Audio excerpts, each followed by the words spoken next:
Welcome to the Expert's Journey podcast, where we're all about creating your path to impact. Join your hosts, Dixie Mary Carlton from Indie Expert Publishing and Mr. Web Marketing Brad Houck, as we look at how you can grow your business and influence by leveraging your knowledge for profit.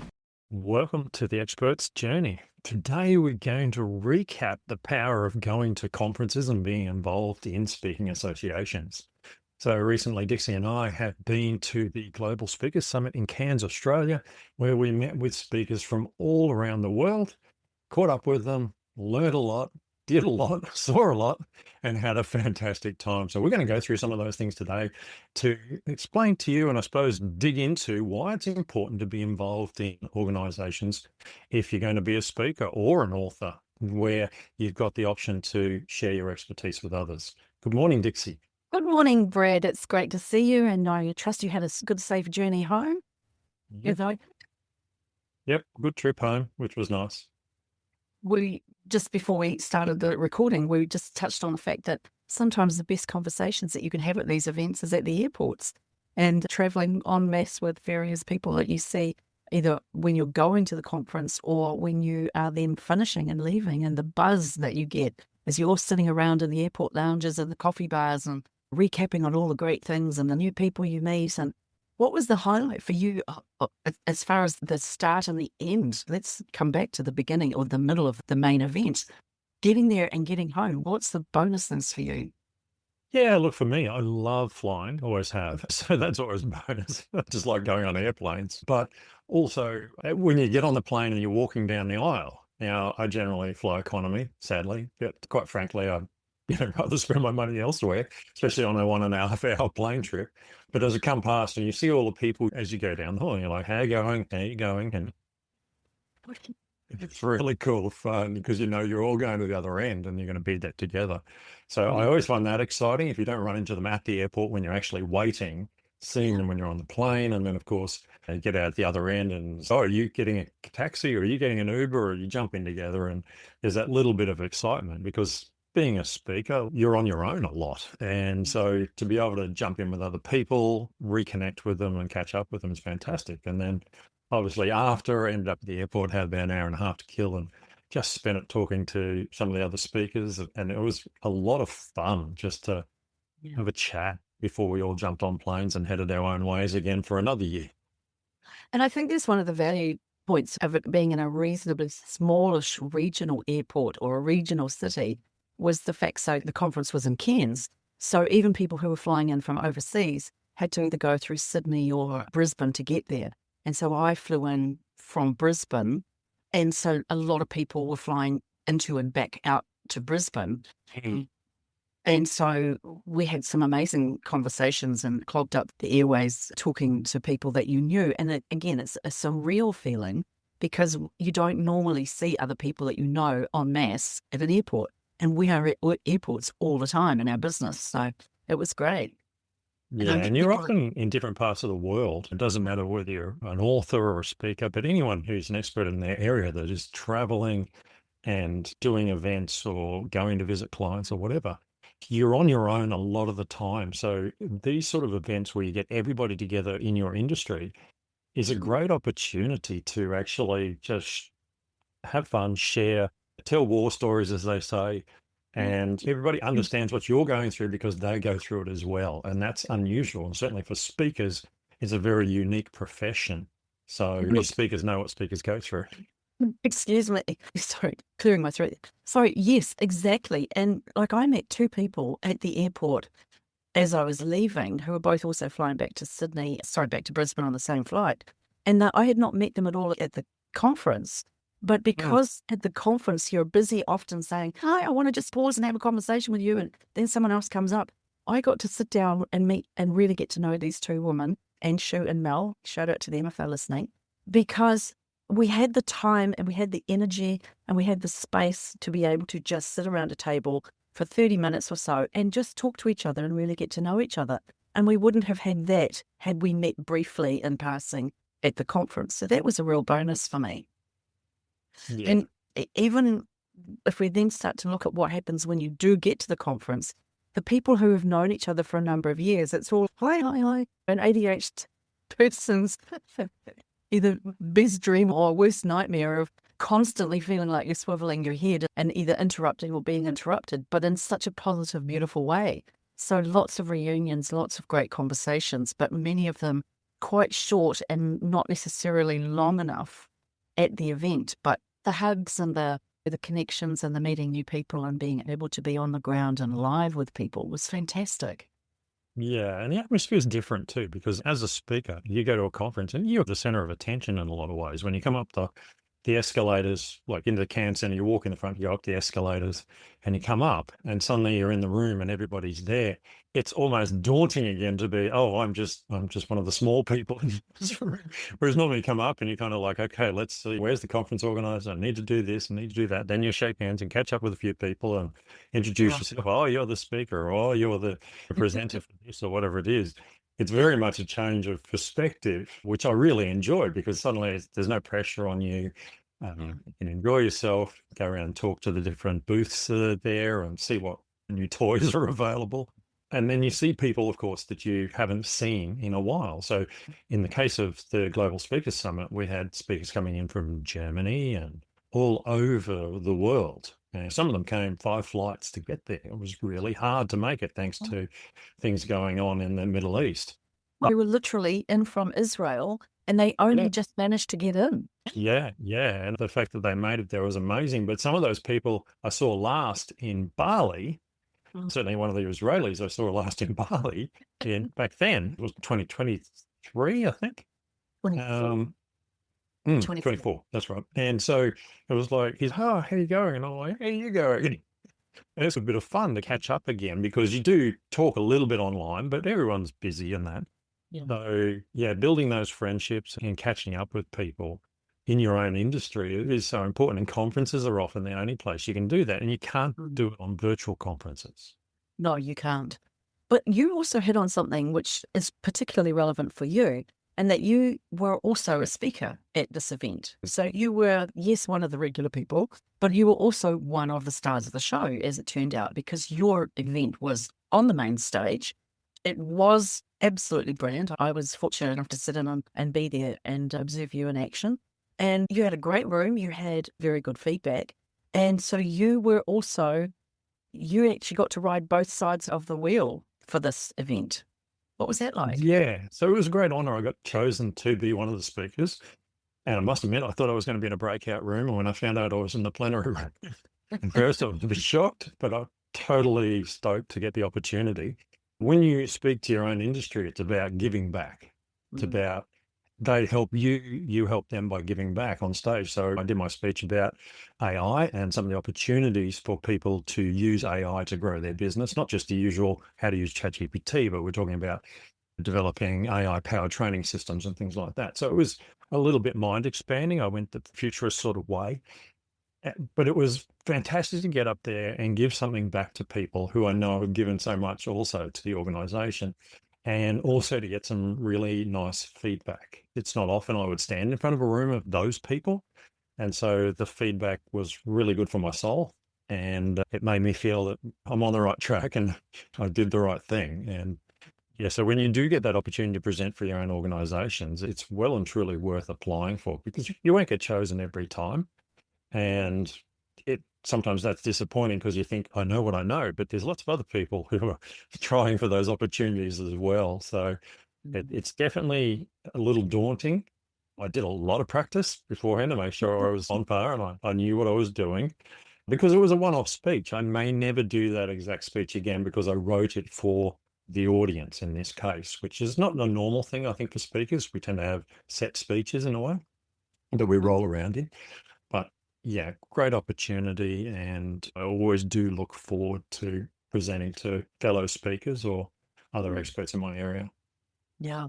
Now, we also got to sit in on the awards sessions and see the people who are being acknowledged and appreciated for their service that they've put in over the years. And I think it's really interesting to note that the people that you see that are the long haul people in this association are the ones who have consistently stood there in some form of office. They've served in some way. And one of the first things that I learned when I went to my first association meeting or conference 24 years ago, And the first thing that was said to me was, if you want to get ahead in this association, you've got to stand for your committee or you've got to put your hand up. And I know a number of people have repeated that in my presence a number of times over the years. And I've also said to people, if you want to really make the most out of this association, stand for something, be part of it. And so it was really great to see some of the people that we have now known for so many years be acknowledged and be awarded in this way. And again, this is a fantastic way of seeing just how far you can go in an association like this. And the professionalism that comes through with awards that really mean something. They're not just something that is handed out for participation. The people who were made to feel valued because of the value that they brought over the years were in fact very integral to the success of the association, the industry as a whole. It was wonderful to see that. Yeah, you're absolutely correct. I've served myself for the organisation along the way, and I think that if you want to be involved in an organisation and you want recognition in your life, even a background role will help you gain more recognition within your industry. Because no matter what you do, they're always looking for people to help, because most of those roles are volunteer, of course. And so by doing them, it connects you with other people and you get to know other people better. So while you might say, why should I put all this time in? It pays off in getting to know people who down the track, if you need something or need a hand or you got a question, you can just pick up the phone and call them. Aside from the actual gift of giving your time and helping the organisation grow, because without volunteers, I'm a volunteer firefighter, without volunteers, things just don't move forward. The world runs on volunteers, not on paid people. There's a lot more of us. So it's really important to give back. But you talk about awards, and I must say, I seem to remember you getting up on stage to pick up a rather large award to the Code Speaking Professional, which is a major award in our organisation. And it's really the top award for speakers to go for. So it was really nice to see you up there having your 2 minutes of fame, doing a shout out. It was really lovely to see you recognised, and I'm sure being the recipient must have been pretty awesome. It was amazing, and I think it opened things up for me in ways that I hadn't anticipated, and it meant more than what I had anticipated. I think it was like I felt like I had finally grown up and graduated and finally got to university out of spending such a long time in high school. And so the conversations were often at a different level, and the connection with people that it's like getting the key to the big cupboard. And so that was amazing. But one of the funniest things is that you've got there were, I think, 18 or 20 people getting their CSPs that day. And then at the end of it, you go through this tunnel of all of the previous CS who are in the room, all kind of form like a tunnel guard of honor. And you run through it and they're chanting and all that sort of thing. And it goes by so fast, but it's so incredible. So that was a real highlight. But also you are limited when you get an award or you get your CSP or any kind of award, you are limited to 1 to 2 minutes. We were told 1 minute, and then afterwards the music would be turned up loud. As it was, I've timed mine from the videos and had 1.5 minutes, which was great. It went really fast, but it's really hard doing a minute, or in my case, 90 seconds, when you are used to speaking for a minimum of 15, 20 to 30 minutes. Breaking down everything into just a really short couple of sentences was not easy for professional speakers, but we all did it and we had a great time. But yeah, I can highly recommend anyone listening to this that's thinking about going for their CSP. I took years to get there, but it was ultimately so worth it in the end, and I wish I had done it years ago. Yeah, absolutely. So one of the other things I really enjoyed conference was we had quite a few sponsors and different booths around the outside, and it was a really good chance to have a chat with people and catch up and find out what's going on in the industry, but also to catch up with some of the vendors who I actually know through the speaking world and see them again. So that was good. And then of course you've got all the lunch times. So, everyone clusters around tables and eats and tries to balance their plate on their lap and all that sort of stuff.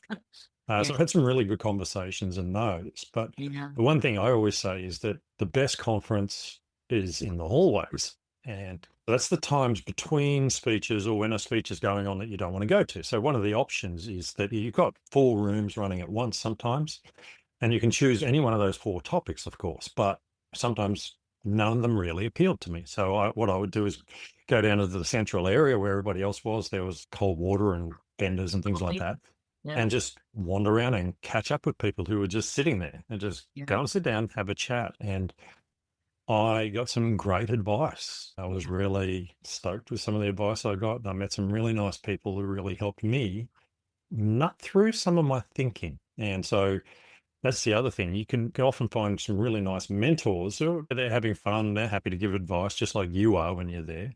Yeah. Look, you and I both, we've been going to these events for years now.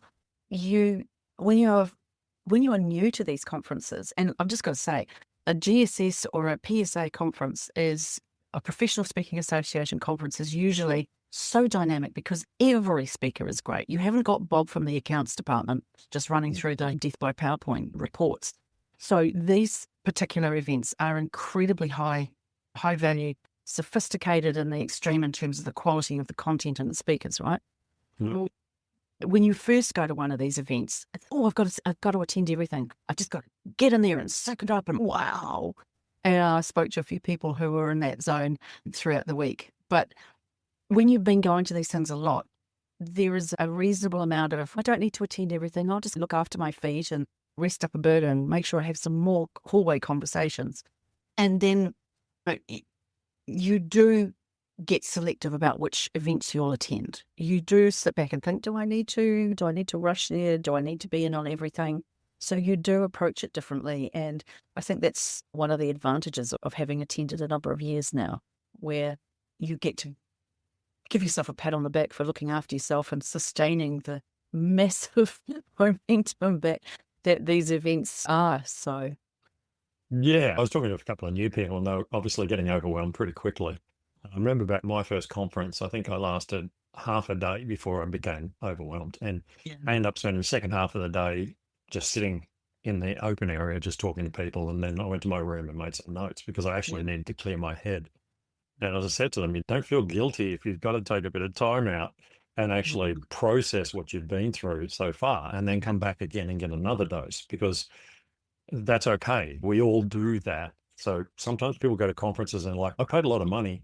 I need to be in every session. And the real question is, where are you going to get your most value from the conference? And if you've gone to a session that blew your brain and made you realize that you need to do something about this particular area of whatever you do, taking time out to actually make notes about that while it's fresh in your head and what you want to change in your life or whatever is really important.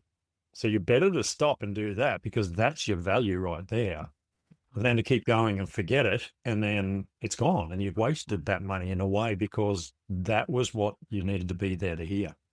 Yes, exactly. That's such great advice. And when you're talking about taking time out to then process everything, we are recording this on a Tuesday. So it's a week now since we were all leaving the event because it went from Thursday to Monday night. So we arrived on the Thursday, but many of us were connecting up with people on the Thursday. So we kicked off Friday afternoon. Officially kicked off Friday. So that's 4 full days of conference time plus 2 days of travel for many people. And so I found, for me, it was really good coming back to Bali because the next day after I arrived back here was a day of absolute silence. It's called Nyepi. And it's a day where they honour the silence and like the airport shuts down. No one's allowed to really walk out and do walking. Everything, the whole country just totally shuts down. You couldn't even hear the neighbours because what people are supposed to do here is reflect and pray for more goodness and ban the bad energies. So it's really great because I got to come back here and I just had a day of calm, quiet, all by myself. And I didn't even feel the urge to get on a Zoom call and talk to anyone.